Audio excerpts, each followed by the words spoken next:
muchas gracias. Pues mi tesis se centra en el área de biología del desarrollo, que es el campo de la biología que se centra en el estudio de cómo un organismo se crea a partir de una única célula. Aquí podemos ver varios ejemplos de diferentes organismos desarrollándose y los procesos que ocurren hasta dar lugar al adulto. Y la pregunta viene de cómo una célula puede llegar a crear tejidos y estos tejidos organizarse en forma de órganos para dar lugar al organismo adulto. Dentro de biología hay tres áreas clásicas dentro de biología del desarrollo, que es el estudio del crecimiento celular, de la diferenciación celular y de la morfogénesis, que es el estudio de cómo los tejidos adquieren la forma y el tamaño. Para que estos procesos tengan lugar se requiere una amplia orquestación y una gran coordinación espaciotemporal entre muchos procesos celulares. Eso se consigue gracias a la señalización celular, que juega un papel clave a la hora de orquestar las señales y de que el organismo se desarrolle adecuadamente. De hecho, la pregunta surge de cómo estas señales pueden controlar la morfogénesis. Este es un campo que se lleva estudiando mucho tiempo y de hecho es curioso porque se ha hecho desde un enfoque multidisciplinar. Y de hecho uno de los primeros trabajos fue el modelo de Turing, el cual establece unas bases bioquímicas por las cuales dos moléculas, una actuando como activadora y otra como represora o inhibidora, pueden interaccionar entre sí y al dispersarse espacialmente crear patrones en biología. Unos años más tarde, el modelo de Wolper va un poco más allá e introduce el término de información posicional. Básicamente, el modelo de Wolper lo que establece es que estas señales se producen en una fuente y se difunden o se transmiten en forma de gradiente, estableciendo un gradiente, el cual va a activar diferentes genes diana. Cómo esta determinación celular ocurre va a venir justamente determinada por la cantidad de concentración que la célula receptora recibe. De hecho, estas moléculas que controlan los patrones se llaman morfógenos, reciben el nombre de morfógenos. Y si nos fijamos, tanto el modelo de Wolper como el modelo de Turing, la idea que subyace a estos modelos es la misma. Tienes un morfógeno que se establece en forma de gradiente, el cual nos va a determinar o nos va a permitir crear unos patrones. El modelo de Turing, además, es algo más complejo porque al tener en cuenta la interacción de activación e inhibición entre estas moléculas, permite que los patrones biológicos que se creen sean más elaborados. Estos modelos han aplicado con éxito a diferentes animales modelo y a diferentes partes de la biología. Sin embargo, tienen dos limitaciones importantes. La primera es una limitación técnica, la cual es identificar las moléculas que están actuando como activadores y como represores, porque normalmente, de hecho, en biología es mucho más complejo y no existen dos únicas moléculas. Por ejemplo, aquí podemos ver la formación de los dígitos de las extremidades de los vertebrados, que el patrón de Turing implicado tiene tres moléculas interaccionando entre ellas y además estas vienen reguladas por una serie de genes en el organismo. Además, también se ha visto que tanto estrés mecánico como diferencias de potencial pueden llegar a actuar como activadores e inhibidores, por lo cual no es una molécula física la que está jugando el papel de activador o de inhibidor. Otra de las limitaciones que tiene este modelo es que le es difícil explicar el mecanismo de transporte que subyace a las ecuaciones matemáticas. De hecho, ambos modelos básicamente establecen que el gradiente se crea por difusión, es decir, tienes una zona donde está la fuente produce morfógeno y este por difusión libre, por movimiento browniano, es decir, movimiento aleatorio de las moléculas, va transmitiéndose en el espacio y va creando el gradiente. Esto puede ocurrir en biología, por ejemplo, en el sincidio de Drosophila, que es un huevo donde tienes muchos núcleos, pero no hay tabicación celular, por ejemplo, en el caso del gradiente Bicoy. Sin embargo, en la mayoría de los tejidos en biología tenemos una geometría más complicada. Justamente debido a que tenemos células con las membranas celulares en el tejido, estas van a limitar la difusión dentro del espacio libre que queda. Por lo tanto, ya no tendríamos una difusión libre, sino que tendríamos una difusión limitada. Además, hay otro aspecto bastante importante a tener en cuenta, y es a nivel bioquímico existen interacciones, la mayoría de estos morfógenos interaccionan con las membranas de las células.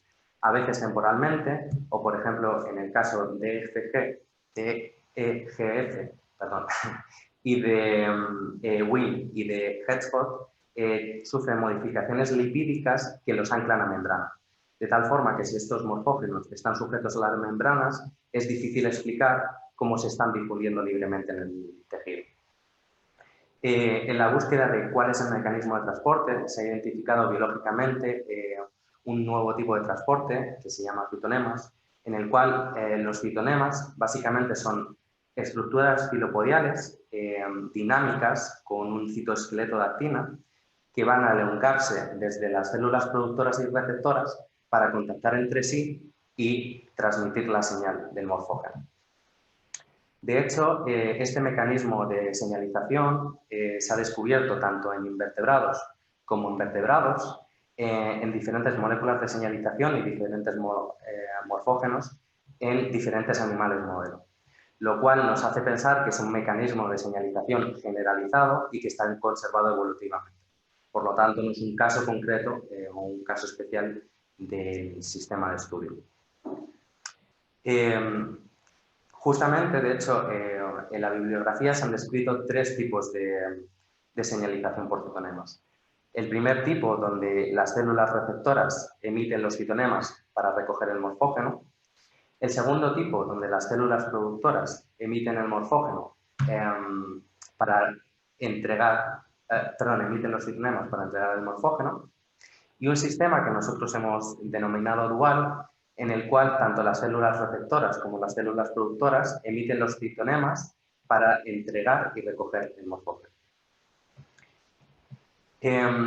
Se ha visto también experimentalmente que existe una correlación espacial entre los fitonemas y el gradiente. Aquí podemos ver en rojo los fitonemas y en verde el gradiente de respuesta y vemos que existe una correlación espacial, pero es importante tener en cuenta que también se ha visto una correlación temporal. Si nosotros hacemos estudios in vivo de cómo evolucionan los fitonemas y de cómo se está activando el gradiente, vemos que existe una correlación temporal. Esto es importante porque nos dice que la dinámica temporal también es un aspecto importante a tener en cuenta. De hecho, la línea de investigación, más o menos ahora, en el campo, sería establecer el mismo patrón o los mismos patrones y los mismos gradientes que los modelos clásicos, pero teniendo en cuenta que el mecanismo que hay debajo que transporta el morfógeno son los fitonemas.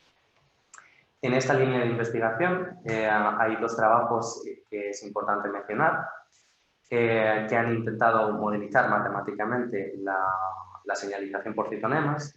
Sin embargo, estos trabajos tienen una serie de hándicaps a tener en cuenta. El primero es que, por cuestiones matemáticas y también por simplicidad de las ecuaciones, aunque algunos de estos trabajos dicen de la importancia de la dinámica, a la hora de crear sus ecuaciones no tienen en cuenta que los fitonemas son dinámicos. Es decir, son como canales que conectan la fuente productora con la célula receptora, pero son canales estáticos, como túneles entre células. Debido a esta modelización, lo que tienen en cuenta son estas funciones peso, denotadas W, las cuales transmiten una cantidad de morfógenos según la célula receptora en la que estés contactando. Esto es importante porque matemáticamente es todo correcto, sin embargo, biológicamente implica que la célula productora necesita saber con qué célula está contactando para saber cuánto morfógeno tiene que entregar. Es decir, requiere de un mecanismo extra de sensar las células y la comunicación entre ellas, de saber cuáles están comunicándose entre sí. Otro aspecto de estas funciones peso es que tienen una serie de parámetros, W, gamma, sigma. Sin embargo, estos parámetros permiten crear todo tipo de geometrías matemáticas, las cuales puedes crear cualquier patrón en biología. Sin embargo, no hay una relación directa entre estos parámetros sigma, por ejemplo, o gamma, con parámetros en biología o propiedades variables biológicas. De tal forma que hay una falta de conexión entre estos parámetros matemáticos y los datos experimentales. Por último, una cosa a tener en cuenta, que normalmente no se suele tener, pero que es importante, y hay varios trabajos teóricos que subyacen la importancia o ponen en entredicho la importancia de considerar que la fuente no es una fuente puntual, es decir, que no está localizada en una única región, sino que en la mayoría de los casos tú lo que tienes es todo un tejido productor, un grupo de células que va a estar transmitiendo la señal. Por lo tanto, es importante, porque estos modelos, de hecho, si nos fijamos, tanto este como este, la fuente es una fuente puntual localizada. Por lo tanto, es importante también tener en cuenta que eso es una limitación. En esta línea de investigación, o sea, investigando citonemas, se han desarrollado otros modelos teóricos a lo largo de los últimos 3 años. Sin embargo, ninguno de ellos intenta solucionar estos puntos clave que son importantes considerar. De hecho, se han investigado otras líneas, por ejemplo, cómo es el transporte dentro de los citonemas, si existen motores moleculares que están transportando el morfógeno o vesículas cargadas con el morfógeno. También se ha estudiado teóricamente cuáles son las posibilidades de los contactos entre los citonemas y las células diana, qué tipo de contacto directo o sináptico.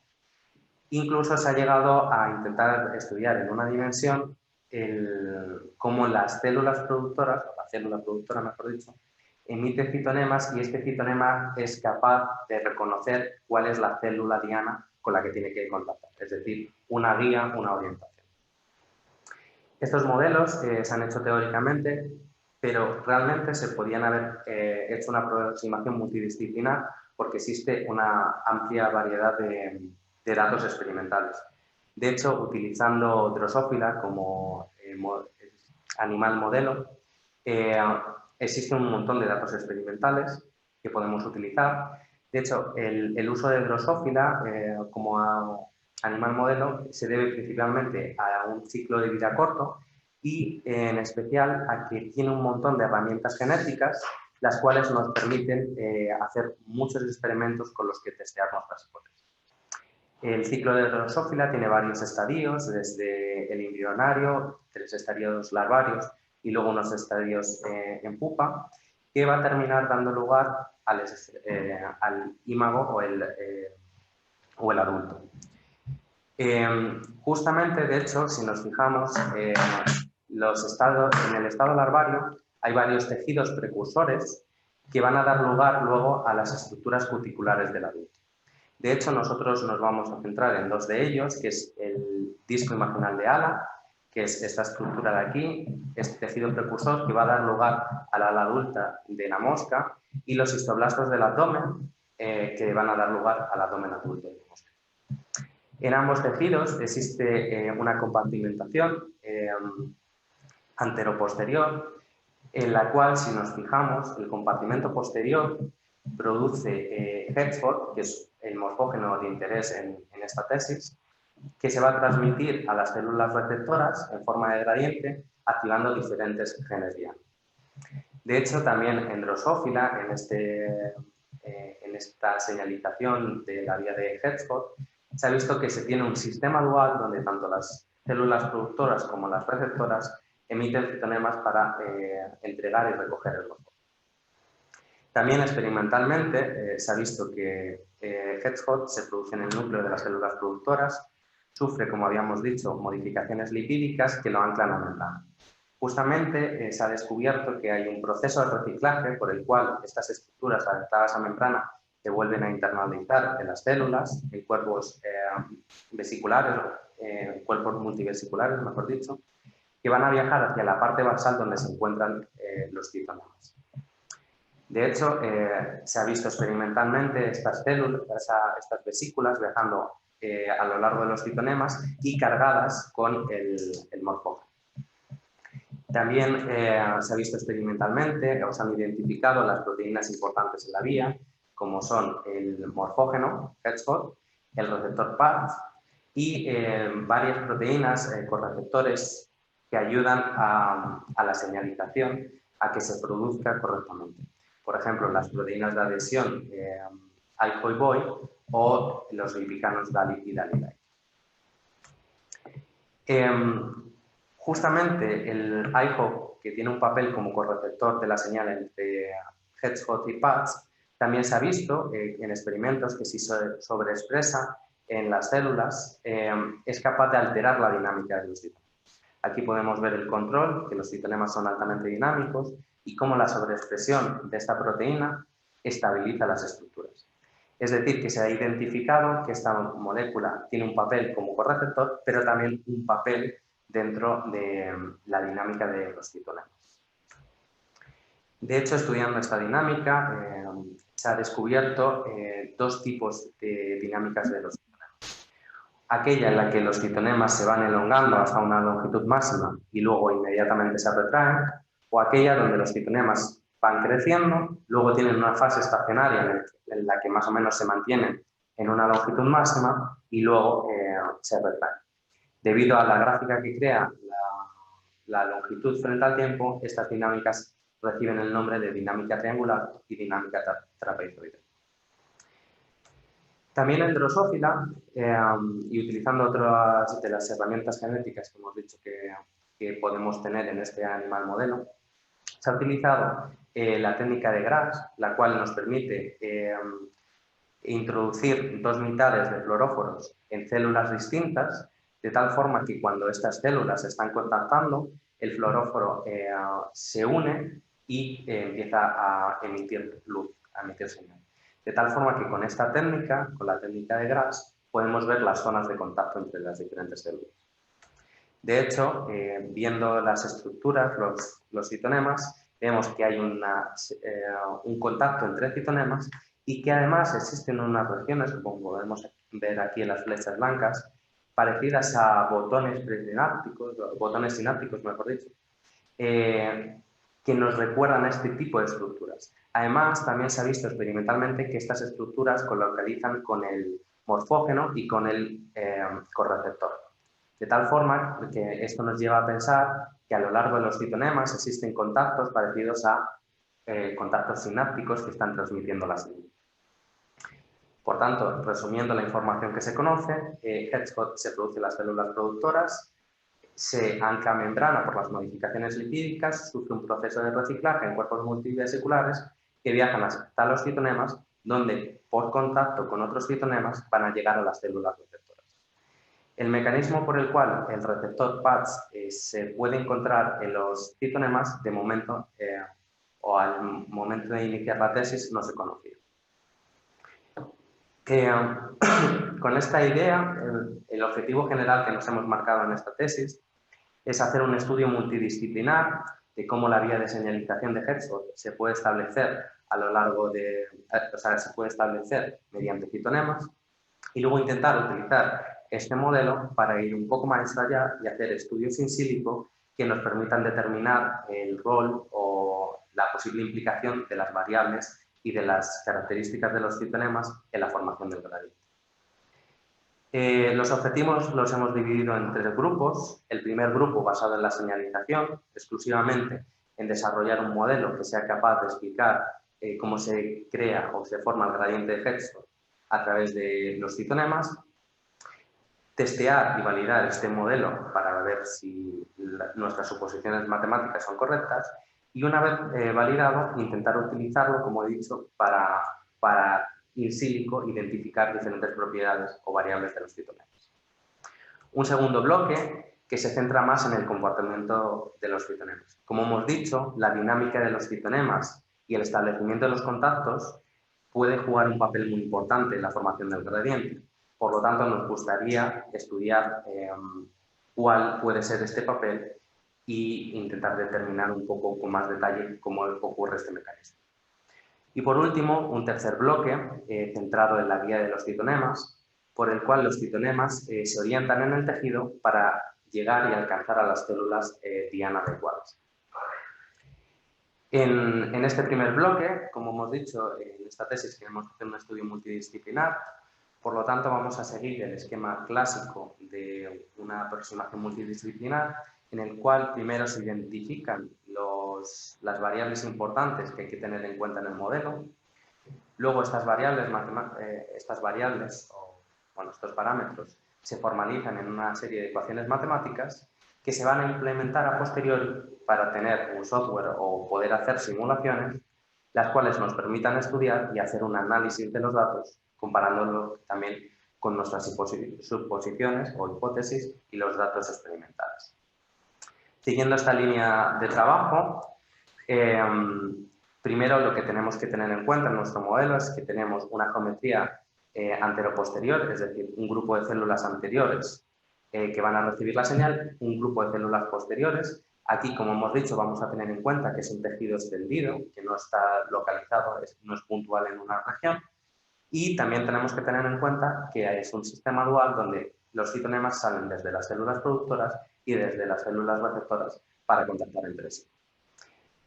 De hecho, para formalizar este sistema, he creado un sistema de referencia con el origen en el borde AP y con unas unidades discretas que van a ir creciendo de 0, 1, 2 hasta n, desde el borde AP, tanto en las células productoras como en las células receptoras. Justamente con este tipo de sistema de referencia podemos diferenciar tres tipos de contactos.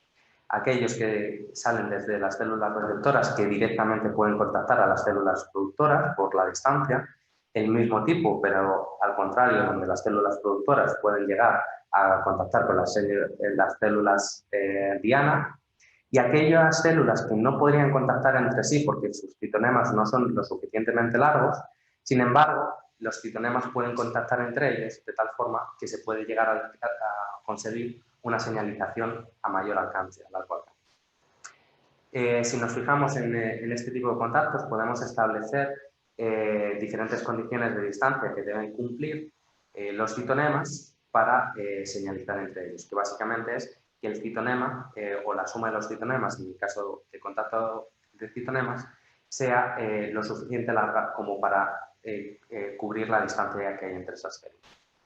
Es importante tener en cuenta, como hemos dicho, que los citonemas son estructuras dinámicas, entonces estas condiciones de distancia van a depender también temporalmente de cómo el citonema está creciendo y en qué fase se encuentra tanto de elongación como de retracción. Para eso hemos diseñado una serie de ecuaciones para las dinámicas triángulo-trapecio, en el cual la longitud del citonema es una función que depende del tiempo. Con estas ecuaciones ya podemos definir lo que he llamado las funciones de contacto, que son las funciones que nos dicen si se cumplen las condiciones espaciales y temporales por las cuales dos células pueden estar contactando entre ellas. Aquí vemos esta función sí, que es importante porque realmente que tú cumplas las condiciones de distancia, es decir, que estés lo suficiente cerca en el espacio y en el momento adecuado temporalmente, no significa que vayas a establecer un contacto. Es decir, tú cumplas las condiciones, pero luego hay una probabilidad de que esos contactos se establezcan. Esta función, definida así, es muy genérica. Luego, más adelante, vamos a estudiar qué posibles mecanismos y qué forma implícita en función de los mecanismos biológicos puede tomar esta función. Por lo tanto, una vez que hemos definido las condiciones de contacto, si nosotros sumamos todos los contactos que ocurren en una célula, podemos hallar la distribución del gradiente, ya que en cada contacto se va a transmitir morfógeno. La distribución del gradiente, el gradiente de proteína de morfógeno, va a ser proporcional justamente a los contactos que reciban las células receptoras. De hecho, si la cantidad entregada es siempre la misma en cada contacto, esta relación se convierte en una relación lineal que nos va a ser muy útil para, estudiando los contactos de las células, obtener la distribución del gradiente. Como hemos dicho, este modelo matemático lo queremos implementar y también queremos tener en cuenta datos experimentales, la posibilidad de introducir nosotros datos experimentales para hacer nuestras simulaciones. Este proyecto ha crecido bastante y al final he desarrollado todo un software basado en el lenguaje de programación MATLAB y básicamente la arquitectura de este software, que he llamado Cytomorph, es una arquitectura modular de tal forma que las diferentes hipótesis de dinámica, de contactos, de probabilidades, se han introducido en diferentes módulos, de tal forma que si experimentalmente se descubre nuevos datos, se pueden extraer estos módulos, reemplazarlos por módulos nuevos con la información actualizada sin tener que romper todo el modelo y rehacer el software. Como he dicho, este software ha crecido bastante, por lo cual al final he pasado de hacer un uso por ventana de comandos a diseñar una serie de interfaces gráficas que faciliten al usuario el uso de este software. En estas interfaces gráficas puedes introducir directamente valores experimentales o valores que quieras testear, diferentes condiciones que quieras simular y básicamente darle al play. Entonces, con esto puedes hacer un estudio y puedes permitir que otros científicos puedan utilizar el software para hacer sus propias aproximaciones en otros modelos de señalización por título. De hecho, para intentar analizar un poco los resultados, lo que he hecho es un módulo básicamente centrado en plotear, bueno, en expresar gráficamente las conclusiones, las simulaciones que llega al modelo.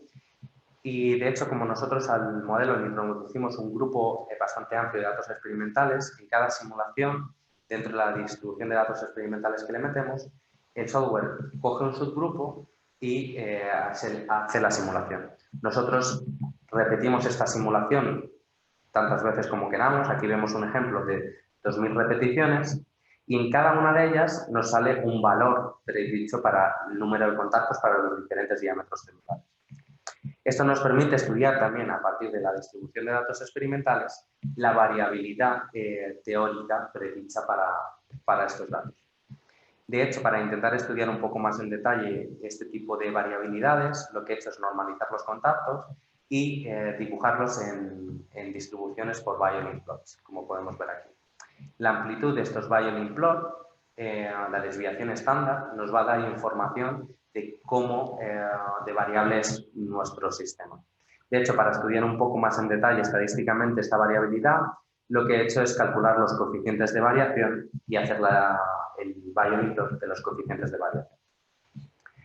Otra cosa que podemos ver en el modelo es la distribución de contactos dentro de las células receptoras.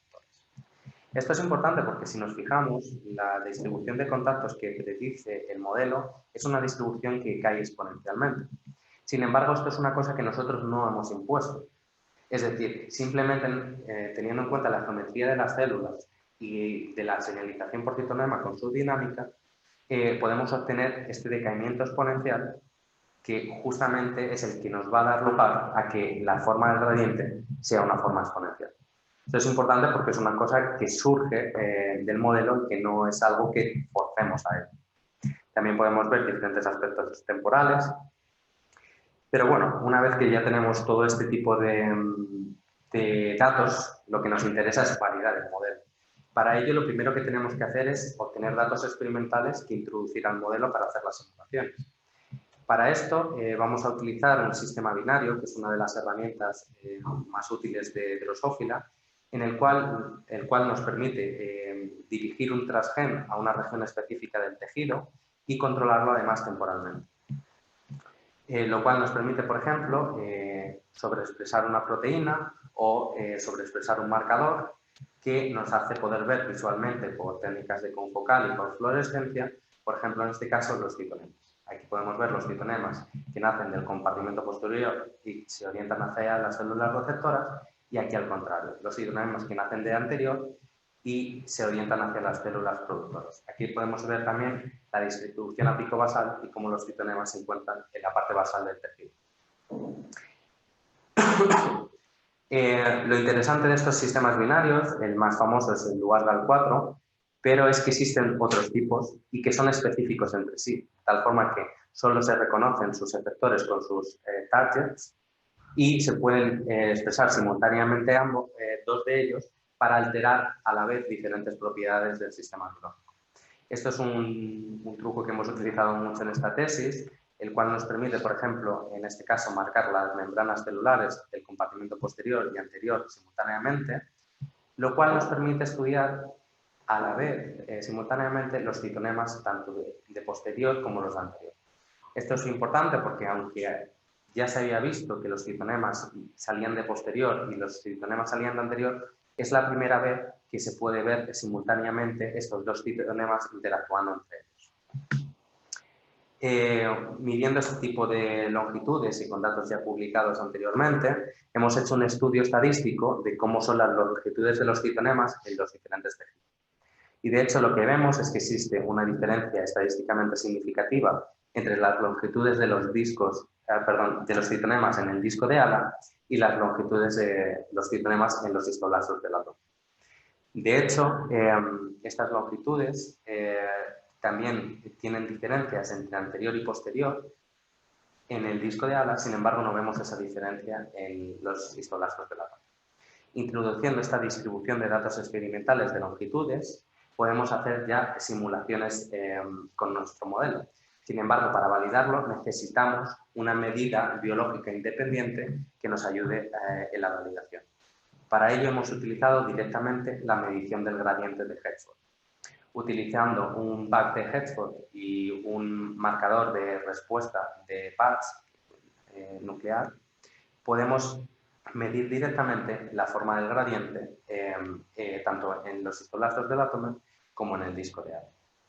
De hecho, cogiendo esos datos experimentales a través de software de tratamiento de imágenes, luego he desarrollado un software el cual lo que hace es un análisis matemático que normaliza los datos, los traslada a un mismo origen utilizando para ello la señal de patch y luego a partir de esos datos, una vez organizados, hace un estudio de la media y la variabilidad experimental de esos datos del gradiente. Una vez que ya tenemos estos datos, ya podemos directamente comparar nuestras simulaciones con el modelo. De hecho, mirando a nivel experimental, vemos que el disco de ala tiene un gradiente mucho más amplio y extendido que el histoblasto del átomo. Esto es curioso porque, aunque en principio se asumía, es la misma molécula en dos tejidos diferentes, pero las mismas propiedades bioquímicas de la molécula y, sin embargo, está dando lugar a dos gradientes diferentes. Si hacemos las simulaciones de nuestro modelo, podemos ver que el modelo de citonemas es capaz de predecir la distribución del gradiente tanto en discos de ala como en los histoblastos del átomo.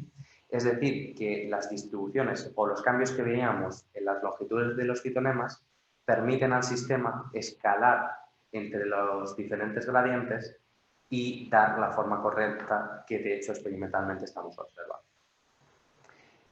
Con esto podemos validar el modelo espacialmente, pero también nos gustaría intentar validar, como hemos dicho, el modelo en todos sus aspectos. Por lo tanto, queremos validar el modelo a nivel temporal. Para ello hemos hecho un estudio in vivo de los histoblastos del átomo. Aquí podemos ver las células larvarias en grandes que van a irse reemplazando por estas células más pequeñitas, que son los histoblastos, que van a dar lugar a la estructura final del adulto. Aquí podemos ver los histoblastos en diferentes orientaciones dentro del tejido. Sin embargo, como podemos ver, también hay señal bastante inespecífica. Hay fagocitos entre los tejidos, por lo que para poder analizar bien el gradiente, una de las cosas que he hecho es, a través de un DIMARIS, un software de tratamiento de imagen, es identificar la señal no específica del tejido, extraerla para poder quedarnos solo con la señal del gradiente. De hecho, con este tipo de estudios, lo que he visto es que durante la migración de los histoblastos, el gradiente sufre muy poca variabilidad, lo cual nos lleva a pensar que el gradiente ya está establecido cuando los histoblastos están migrando. Es una cosa que se creía, pero que hasta ahora no se había podido demostrar, lo cual es bastante interesante a nivel biológico. Sin embargo, para nosotros que queríamos estudiar la dinámica, pues no nos sirve este tipo de aproximaciones. Por lo tanto, para hacer un estudio temporal hemos utilizado otra técnica, que es la técnica de Trapp, en la cual seleccionamos una región de interés, eliminamos la fluorescencia de esa región y luego estudiamos cómo se va recuperando esa fluorescencia. De tal forma que podemos estudiar la dinámica del gradiente, tanto del morfógeno como del gradiente de respuesta del receptor, a nivel temporal. Introduciendo las mismas condiciones en el modelo, podemos intentar ver si somos capaces de validar o ver si el modelo es capaz de predecir temporalmente esta evolución. De hecho, aquí podemos ver una comparación directa entre los datos experimentales y los datos in silico y podemos ver que la predicción del modelo corresponde bastante bien con los datos experimentales de recuperación de la señal de Hertzsprung que hemos visto. Por lo tanto, ya podemos decir que existe una validación espacial en diferentes tejidos, como el disco de ala y los histoblastos del abdomen, y además también tenemos una validación temporal. Por tanto, otra cuestión que nos parecía interesante es comparar cuáles son las diferencias entre el modelo de citonemas y modelos clásicos como el modelo de difusión. De hecho, si comparamos los datos experimentales con los diferentes modelos, podemos ver que en el disco de ala ambos modelos son muy parecidos, están dentro de la variabilidad experimental, por lo que estadísticamente son equivalentes entre sí. Sin embargo, el modelo de difusión le es más difícil escalar la señal cuando cambias de tejido. En los histoblastos del abdomen, por ejemplo, el modelo de difusión no es capaz de predecir la misma curva del gradiente. De hecho, tienes que asumir que la constante de difusión es 3 veces menor en este tejido para poder ajustar los datos experimentales. Lo cual es una limitación un poco teórica porque es la misma molécula en propiedades con la misma bioquímica en unas condiciones fisioquímicas bastante parecidas. En cualquier caso, una vez que hemos validado nuestro modelo, como hemos dicho, queremos ir más allá y hacer el estudio, intentar ver qué podemos sacar de nuestro modelo matemático y qué podemos estudiar en silico. Una de las cosas que nos interesa es aislar el rol o el papel de diferentes propiedades de los citonemas en las diferentes propiedades de los gradientes. Para eso hemos estudiado tres propiedades principales del gradiente. La distribución de la cantidad del morfógeno, es decir, la distribución de morfógeno a lo largo del eje AP, que la obtenemos a partir del número de contactos, como podemos ver aquí en los Bailey plots, y luego además para hacer un estudio un poco más detallado de cómo varía con las diferentes variables, hemos hecho un estudio estadístico que luego he traducido a esta matriz con un código de colores donde negro significa que no hay significancia estadística y verde, el verde más clarito, más brillante, significa que es altamente estadístico, o sea, significativamente estadístico. También, a partir de la distribución de contactos y, como hemos dicho, de los coeficientes de variación, también podemos estudiar si existe un cambio en la variabilidad de la señal a partir de esa propiedad. Y, por último, también podemos estudiar cómo es la distribución en sí de morfógeno. Es decir, si nosotros tenemos en cuenta que es una exponencial y quitamos el factor de normalización, lo cual nos da la cantidad de gradiente, la distribución matemática, la forma exponencial de esta distribución, podemos compararla matemáticamente para ver si está viéndose modificada por el parámetro estudiado. De hecho, aquí he hecho dos medidas, una en la que comparamos directamente las exponenciales y otra que se divide entre una exponencial de referencia, de tal forma que cuanto más aleje de uno, más diferencias, o podemos ver dónde se encuentran las mayores diferencias. Por ejemplo, para ello hemos estudiado cómo afecta la longitud de los citonemas. Esto hay que normalizarlo al tamaño celular, porque no todas las células son igual de grandes y la misma longitud en micas puede alcanzar a menos células vecinas si el diámetro celular es mayor. Lo que hemos visto es que este ratio es importante y afecta tanto a la distribución del gradiente como a la forma espacial del gradiente, a la distribución espacial. Y afecta ligeramente a la variabilidad.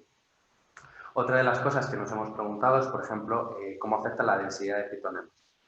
Y es curioso porque la densidad de citonemas afecta, obviamente, a la cantidad de morfógeno entregada, a la distribución de morfógeno, a la señal. Sin embargo, no afecta a la forma del gradiente en sí. Otra de las cosas que nos ha parecido interesantes, como hemos dicho, es tener en cuenta cómo de importante es tener un mayor o menor compartimento señalizante. Como hemos dicho antes, es importante tener en cuenta que el compartimento está extendido. Aquí podemos ver que, sobre todo, las primeras líneas celulares juegan un papel muy importante en la forma del gradiente en todas sus propiedades, tanto en la distribución de morfógeno como la variabilidad como en el escalado, en la distribución. Otro aspecto también que podemos comparar es, por ejemplo, el tipo 1 y el tipo 2, donde solo una de las células emitía citonemas, o el sistema dual, donde ambas emitían.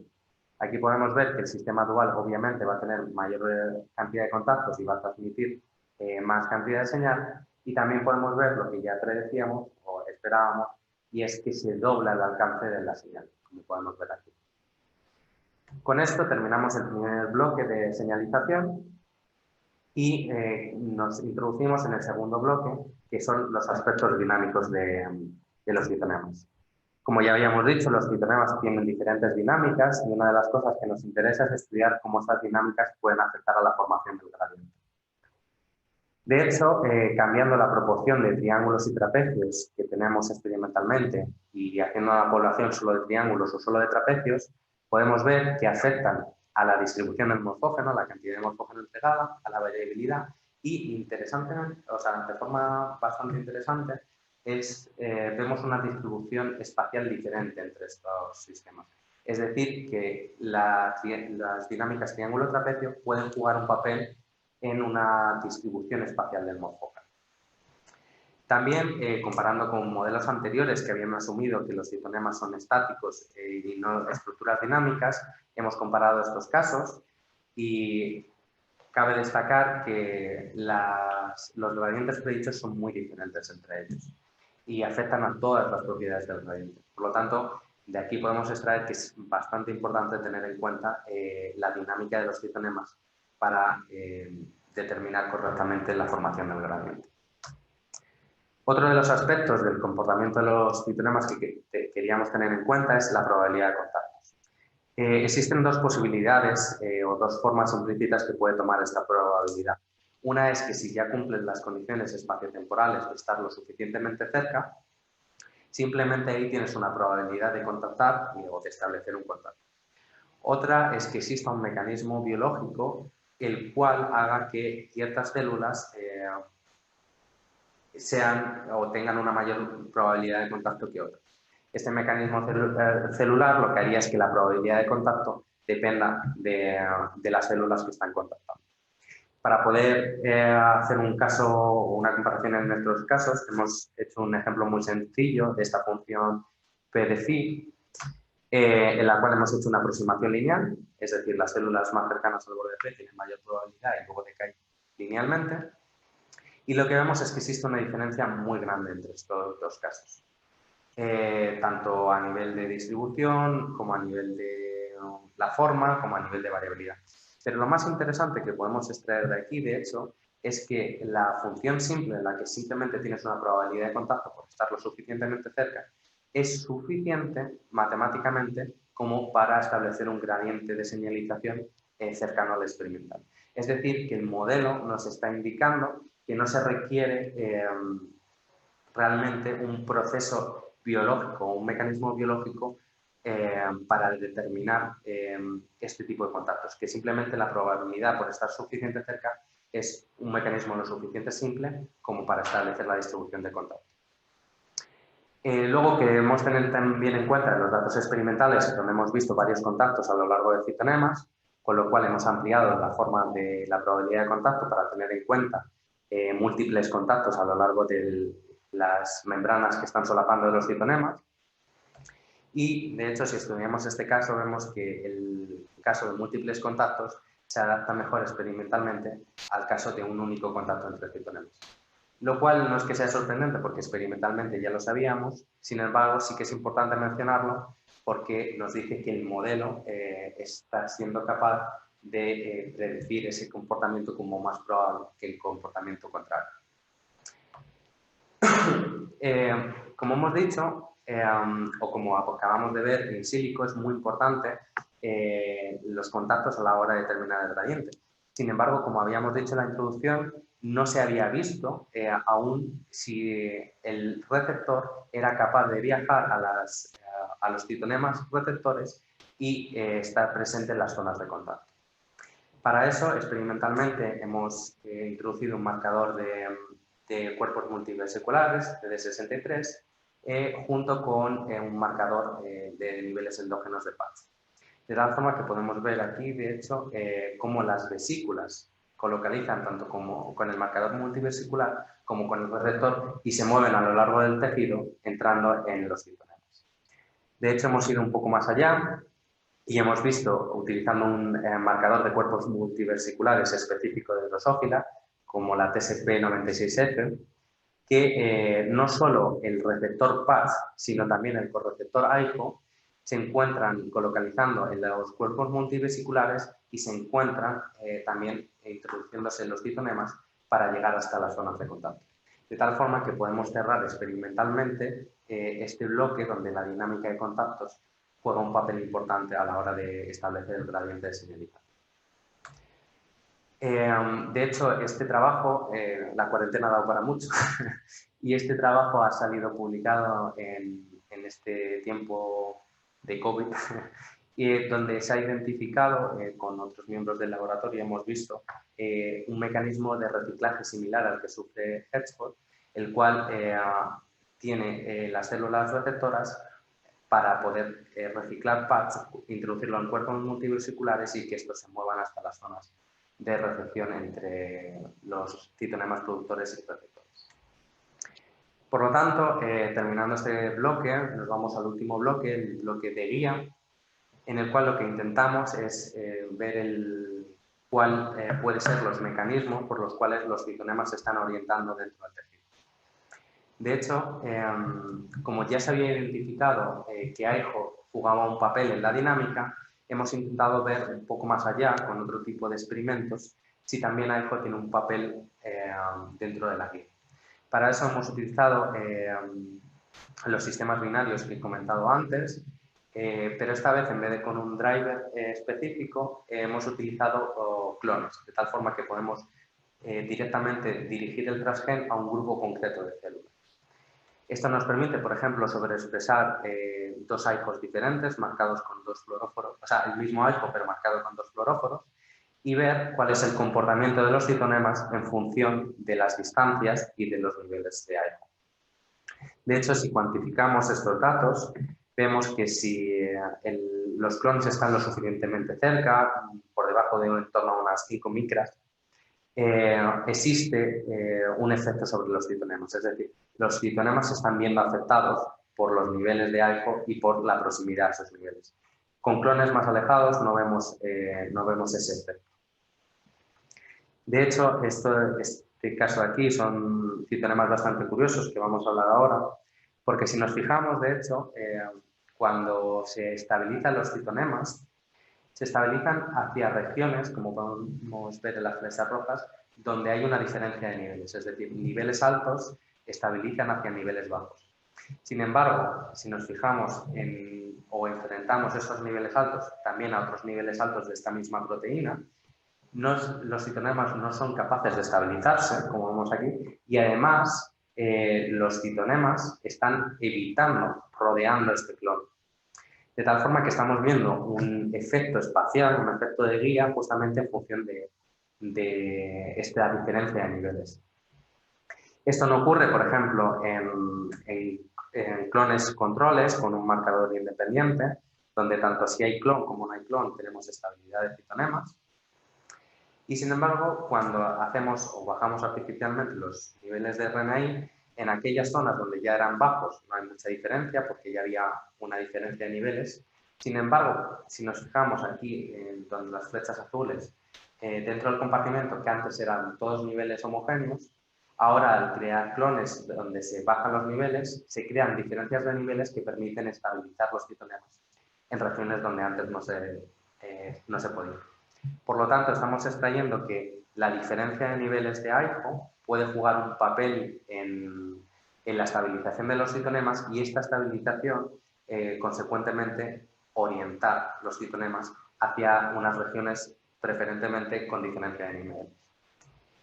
De hecho, esto nos recuerda un poco a las cargas magnéticas, a las cargas electromagnéticas, porque si tenemos una diferencia de cargas frente a una diferencia de no cargas, si nos fijamos en las líneas de campo, tienen la misma orientación que las líneas o los caminos que van a seguir los citonemas. Esto ocurre tanto en condiciones fisiológicas, wild type, como en este caso, como en los clones, donde artificialmente nosotros hemos creado una geometría y si hacemos la cuantificación o ponemos cargas, las líneas de campo son los caminos que van a seguir estos fitonemas. Esta analogía, de hecho, si nosotros nos fijamos en los niveles endógenos de AIFO, podemos ver que existe una bajada justamente en la zona de recepción. Si nos fijamos aquí en una dimensión, esta zona, que es la zona de recepción, tiene una bajada en niveles de AIFO. De tal forma que si esta diferencia de niveles está orientando a los citonemas, cabría esperar que los citonemas de posterior, que tienen niveles altos, se orientarían hacia anterior, que tiene estos niveles bajos, que es de hecho la orientación que vemos. Sin embargo, no podemos explicar cómo se orientan los citonemas de anterior, es decir, cómo van hacia posterior. Por lo tanto, creemos que hay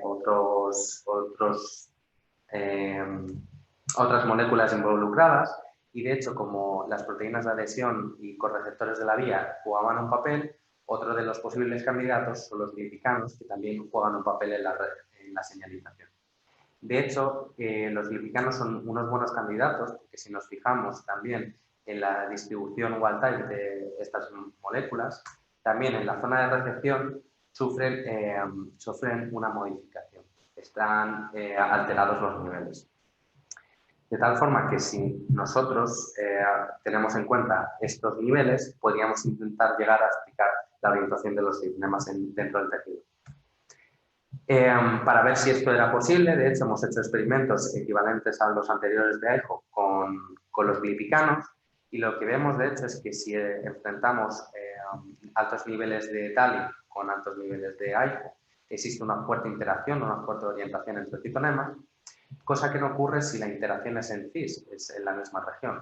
Se anula la capacidad de estabilizar citonemas. Es decir, son niveles diferenciales, pero tienen que estar enfrentados. Lo mismo ocurre con el glipicano DLP y, de hecho, si nos fijamos y tenemos en cuenta lo que habíamos dicho de la analogía de cargas, serían como cargas opuestas que cuando se encuentran en regiones enfrentadas se atraen, pero cuando se encuentran en la misma región, en interacción cis, se anulan. Por lo tanto, nos parece bastante plausible crear un modelo de cargas que nos permita la guía de citonemas. De hecho, podemos resumir todos los datos experimentales de repulsión y de interacción que vemos experimentalmente y establecer un modelo matemático. De hecho, en colaboración con el grupo de Juan Soler, del Departamento de Matemática Aplicada de Granada, hemos desarrollado un modelo matemático y lo hemos implementado en un software, el cual nos permite simular citonemas dentro de un campo electromagnético que surge justamente de la diferencia de niveles de las proteínas medidas experimentalmente. La idea detrás del modelo es básicamente poder medir directamente la distribución de proteínas, introducirlas en las ecuaciones matemáticas para estudiar las líneas de campo y de esta forma predecir las trayectorias del modelo. Para ver si este modelo es lo suficientemente robusto y esta analogía nos permite crear un modelo válido, lo que hemos hecho es utilizar clones experimentales, donde hemos seleccionado una región de interés, los citonemas que había los hemos eliminado artificialmente y hemos introducido en el modelo las condiciones de contorno, los niveles experimentales de las proteínas, de tal forma que podemos estudiar el campo electromagnético y ver si somos capaces de predecir las trayectorias de los citonemas. Haciendo simulaciones in silico podemos ver que las trayectorias de los citonemas van a seguir un camino muy parecido al que, de hecho, experimentalmente vemos o sabíamos que tenían. Lo mismo ocurre para las condiciones de los glipicanos. Si seleccionamos una región de interés, quitamos los citonemas y hacemos un estudio in silico, podemos ver que existe una interacción entre ellos y que, de hecho, la interacción es muy parecida a la que vemos experimentalmente. Es decir, que somos capaces de predecir en estas condiciones la orientación de los citonemas. Por lo tanto, nos preguntamos ya como pregunta final si la distribución wild-type de estas proteínas es capaz de explicar la orientación wild-type de los citonemas. De hecho, teniendo en cuenta los perfiles de AIFO, DALI y DLP, los podemos introducir, que nos van a definir como diferentes regiones de cargas, lo podemos introducir en un modelo en sílico del disco y calcular cuál sería el campo electromagnético de este disco. De hecho, esto es una simulación hecha con datos experimentales medidos de las distribuciones de los glipicanos y DAIHO, y de hecho, si nos fijamos en esta región, en la región de señalización, vemos una fuente de orientación perpendicular al borde AP, que de hecho es la orientación que sabemos y que experimentalmente tienen los citonemas. De hecho, podemos ir un poco más allá y hacer un análisis a nivel de células, seleccionando células al azar dentro de este campo y viendo cómo sería la orientación. De hecho, hemos hecho simulaciones in silico con estas distribuciones experimentales y vemos que los citonemas en esas condiciones se van a extender desde las células productoras hasta las receptoras, de las receptoras a las productoras, y también pueden existir contactos, como en este caso, donde tenemos un contacto entre citonemas y inmediatamente se retrae, que sería una dinámica triangular, o en este caso que tenemos un contacto que se mantiene un tiempo a lo largo del tiempo y se retrae, como la dinámica de trapecios. También asumimos que si siguen creciendo, o asumimos que los citonemas siguen creciendo hasta contactar con células productoras o receptores. De hecho, esta interacción que vemos o que hemos modelizado a través de cargas, no es que sea una carga física, no es que sea una carga real, y de hecho hemos identificado experimentalmente, que esto lo hemos hecho también en tiempos de COVID, hemos identificado los dominios bioquímicos que interaccionan justamente para estabilizar y orientar estas proteínas, perdón, orientar los citonemas. De hecho, se ha visto que los dominios fibronectina de AIHO, que justamente se sabía que interaccionaban con el morfógeno y con el receptor, son también los que están involucrados en la señalización o los que están involucrados en la comunicación con los glipicanos y, por tanto, los que van a jugar un papel en la vida. Ahora, con el permiso del tribunal, paso a leer las conclusiones en inglés para adaptar a la mención internacional.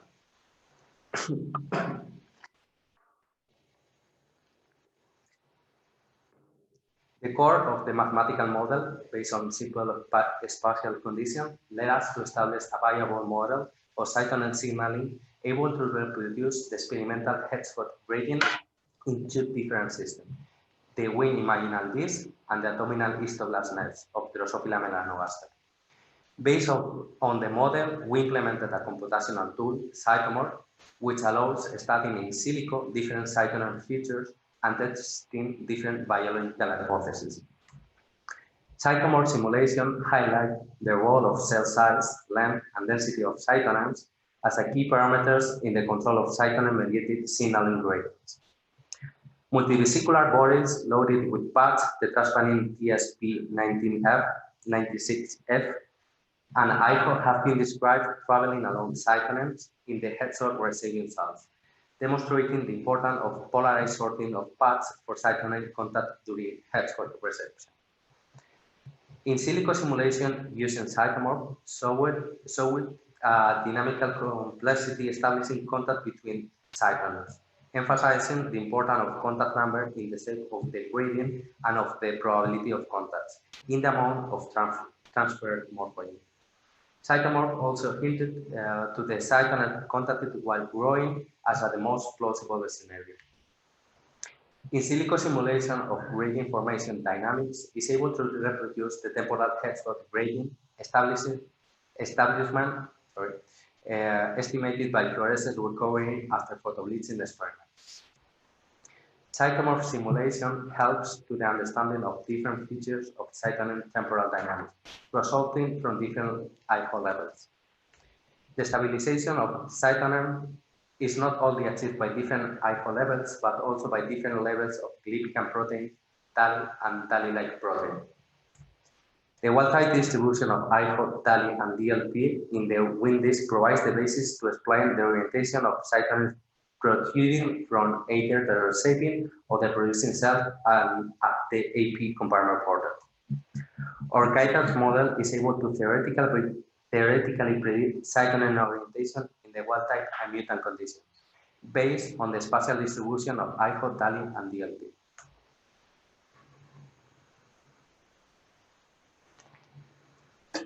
Y con esto ya he terminado.